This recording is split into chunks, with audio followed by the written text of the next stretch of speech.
Welcome to Abhinandan academy my dear students. நான் உங்கள் maths teacher Tamilarasan பேசுகிறேன். இந்த வீடியோவில் நம்ம என்ன பார்க்க போகிறோம் அப்படின்னு பார்த்தீங்கன்னா எக்ஸசைஸ் 7.11 கொஷின் நம்பர் 3 பார்க்க போகிறோம். ஸோ அப்போ கொஷின் நம்பர் 3 பார்க்குறதுக்கு முன்னாடி நம்ம என்ன ஃபார்ம் பண்ணிங்கன்னா வெரி சிம்பிள். ஒரு பேசிக் சம் ஃபார்முலாஸ் நம்மளுக்கு கொஞ்சம் அதுக்கு முன்னாடி தெரிஞ்சுக்க செக் பண்ணிடலாமா?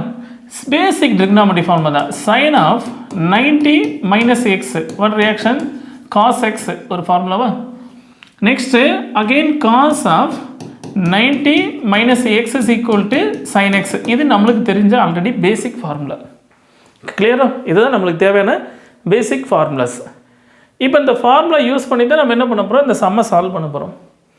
ஸோ அப்போ ஹியர் இந்த ப்ராப்ளம் பார்த்து இந்த மாதிரி காம்ப்ளிகேட்டடாக ப்ராப்ளம்ஸ் வந்தாலே ஆட்டோமேட்டிக்காக நீங்கள் எங்கே திங்க் பண்ணிக்க properties of definite integral use பண்ணுங்கள். ஆட்டோமேட்டிக்காக வெரி சிம்பிளாக சால்வ் பண்ணிடலாம். ஸோ காம்ப்ளிகேட் ப்ராப்ளத்தை சிம்பிளிஃபை பண்ணுறதுக்கு தான் ப்ராப்பர்ட்டிஸ் ஆஃப் டெஃபினைட் இன்டெக்ரல் ரொம்ப யூஸ் ஆகுது. ஸோ இதை பற்றின எலாபரேட்டாக நான் கான்செப்ட் வீடியோவில் சொல்லியிருக்கேன், நீ ரெஃபர் பண்ணால் அங்கே யூஸ் பண்ணிக்கோங்க. இப்போ நம்ம ப்ராப்ளத்துக்கு வந்துடலாம். ஸோ இப்போ ஹியர் இதை எப்படி சால்வ் பண்ணலாம்னா வெரி சிம்பிள். கொடுத்துருக்க டேட்டாஸ் என்ன பண்ணிக்கங்க, ஐன்னு சூஸ் பண்ணிக்கோங்க. ஸோ அப்போ integration of 0 to π/2 sin power 3/2 x divided by again form பண்ணால் sin power 3/2 x plus cos power 3/2 x அப்படின்னு சூஸ் பண்ணிக்கலாமா? கொடுத்துருக்க டேட்டாஸை ஐன்னு எடுத்துக்கோங்க. கிளியர்னா? ஸோ அப்போ கொடுத்துக்க ப்ராப்ளத்தை நீ என்ன பண்ணிக்க, ஐன்னு சூஸ் பண்ணிக்க. நம்மளுக்கு ஒரு பேசிக்காக ஒரு ப்ராப்பர்ட்டிஸ் தெரியும். என்ன ப்ராப்பர்ட்டின்னா integration of 0 to a. So problem வந்து 0 to π/2 இல்லையா? 0 to a f of x dx. What's the properties? Integration of 0 to a f of a minus x into dx அப்படின்னு ஒரு ப்ராப்பர்ட்டிஸ் தெரியும். ஆக்சுவலாக இந்த ப்ராப்பர்ட்டி என்ன சொல்லியிருக்காங்க, அப்பர் லிமிட் a. ஸோ இப்போ எக்ஸை எப்படி ரீப்ளேஸ் பண்ணியிருக்காங்கன்னா எக்ஸை we can replace x minus a replace பண்ணியிருக்கோம். கிளியர்னா? அப்போ ஹியர் இது ஒரு ஜஸ்ட் ஒரு ஐடியாலஜிக்காண்டி என்ன பண்ணேன், எக்ஸை எப்படி ரீப்ளேஸ் பண்ணியிருக்கேன், எக்ஸ் a minus எக்ஸ்ன்ட்டு எக்ஸ் தே கோட் ரீப்ளேஸ் ஓகே a minus எக்ஸ்ன்ட்டு அப்படி ரீப்ளேஸ் பண்ணியிருக்கேன். கிளியர்னா? சேம் வே அப்போ ஹியர் நான் என்ன ஃபார்ம் பண்ணுறேன்னா அப்போ here integration of same limit use பண்ணிக்கலாமா? அப்போ இன்டெகிரேஷன் ஆஃப் 0 to π/2. அப்போ ஏக்கு பொதுவாக என்ன வேல்யூ இருக்குது, π/2வா? அப்போ எக்ஸை எப்படி ரீப்ளேஸ் பண்ண போகிறேன், π/2 மைனஸ் எக்ஸ்ன்னு ரீப்ளேஸ் பண்ணிக்கிறேன். ஸோ அப்போ எங்கேயெல்லாம் எக்ஸ் இருக்கோ அங்கேயெல்லாம் என்ன வேல்யூ ரீப்ளேஸ் பண்ணிக்க, π/2 மைனஸ் எக்ஸை ரீப்ளேஸ் பண்ணிக்க, அவ்வளோதான்.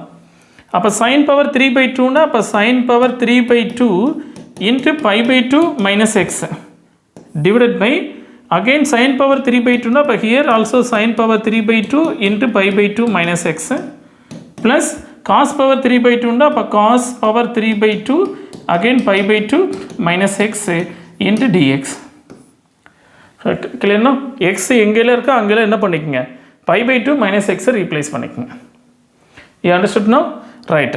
அப்போ sin of 90 minus x what a formula, sin of 90 minus x is equal to already நம்மளுக்கு தெரிஞ்ச ஃபார்முலா தான் sin of 90 minus x cos x. அப்போ here integration of 0 to π/2. so sin of 90 minus x na அப்போ cos power 3/2 okay cos x னு போடலாமா, cos power 3/2 x divided by again form பண்ணா sin of 90 minus x na அப்போ again cos.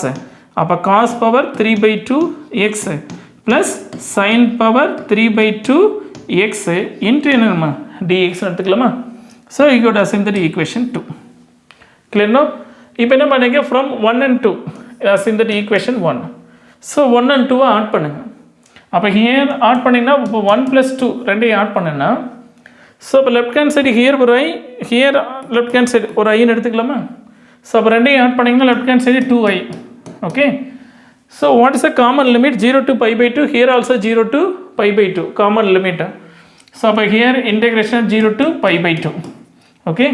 So இப்போ போன some பார்த்தீங்கன்னா denominator both சம்முக்கு பார்த்தீங்கன்னா denominator சேமா, cos power 3/2 x cos power 3/2 x sine power 3/2 x sine power 3/2 x denominator same. So அப்போ denominator same ஆக numerator என்ன பண்ணிட்டேன், ஸ்ட்ரைட்டாக நான் ஆட் பண்ணிக்கிறேன். கிளியர்னா? ஸோ அப்போ ஹியர் ஈக்குவேட் பண்ணால் what's a denominator, sine power 3/2 அப்போ sign power 3/2 x plus cos power 3/2 x. what's the numerator, sin power 3/2 again form பண்ணா அப்போ sin power 3/2 x plus cos power 3 by 2x. So here ஒரு numerator பார்த்தீங்கன்னா sin power 3 by 2x, here numerator பார்த்தீங்கன்னா cos power 3 by 2x. ரெண்டே எப்படி numerator எடுக்கலாமா? into dx. clear now? So இப்போ ரெண்டையும் என்ன பண்ணுங்க, அப்படி ஸ்ட்ரைட் என்ன பண்ணிடலாம், கேன்சல் பண்ணிடலாமா? ஏன்னா சேம் numerator denominator சேம் தானே, so you can cancel. அப்போ what is reaction? அப்போ 2i is equal to integration of 0 to pi by 2 into dx மட்டும் இருக்கும். okay, அப்போ here 2i is equal to, is clear, 2i is equal to dx integrate பண்ணா x. அப்போ what is limit? 0 to pi by 2. so அப்போ limit போட்டிங்கன்னா pi by 2 minus 0. so அப்போ what is conclusion? 2i is equal to pi by 2. அப்போ what reaction? I is equal to pi by 4. clear now? so அப்போ what reaction? sum ஓட I ஓட value என்னங்க? 0 to pi by 2. is clear? 0 to pi by 2 sin power 3 by 2 x divided by sin power 3 by 2 x plus cos power 3 by 2 x into dx is equal to what reaction? pi by 4. Understood children? so இந்த videos நான் explain பண்ண விதம் உங்களுக்கு பிடிச்சிருந்துச்சுன்னா மறக்காமல் ஒரு like பண்ணிக்கோங்க, கீழே கமெண்ட் பாக்ஸில் டிஸ்கிரிப்ஷன் பண்ணுங்கள். ஓகே, இந்த வீடியோஸில் உங்கள் ஃப்ரெண்ட்ஸுக்கெல்லாம் ஷேர் பண்ணி விடுங்க. தேங்க்யூ.